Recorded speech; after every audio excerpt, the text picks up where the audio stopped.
And with another Bills home game this weekend, the talk of a new football stadium and how much it will cost taxpayers is once again echoing around Western New York. Yeah, and as negotiations still continue daily, residents and lawmakers, they want to know now if they're footing part of the bill. Shouldn't they be allowed inside the room where it happens? Channel 2's Ron Plants is letting us in on some of the discussions that happened this week. We're being told by Erie County Executive Mark Polenkars that no one else other than the team has an actual copy of the Bills Stadium study, with limited private access for him as a negotiator.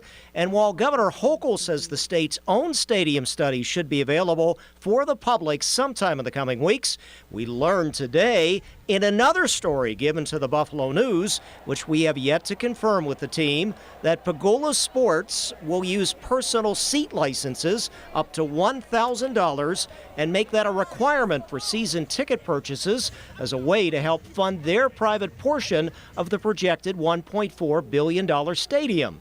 They say in the published account many other NFL franchises do the same thing. So as that information comes out, the request for information period with Erie County lawmakers yesterday unanimously asking for updates on the negotiations from the county executive. Some wanted even more access. But we're going to be asked to vote on something that could potentially cost hundreds of millions of dollars in taxpayer money.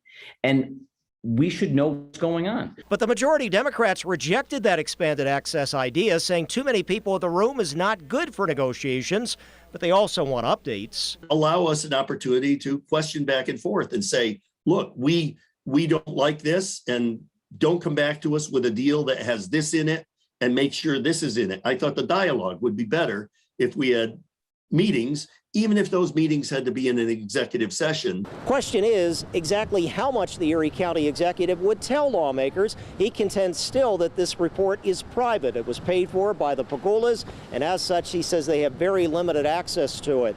But what about negotiations going forward? That's part of the question. We asked for an interview, but Polenkars responded just through a spokesman that the legislature's role is to review contracts, and when a deal is done, information will be shared with them at an appropriate time.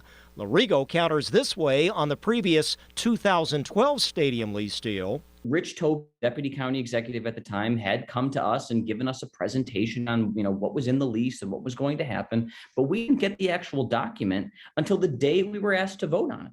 Ron Plants, Channel 2 News.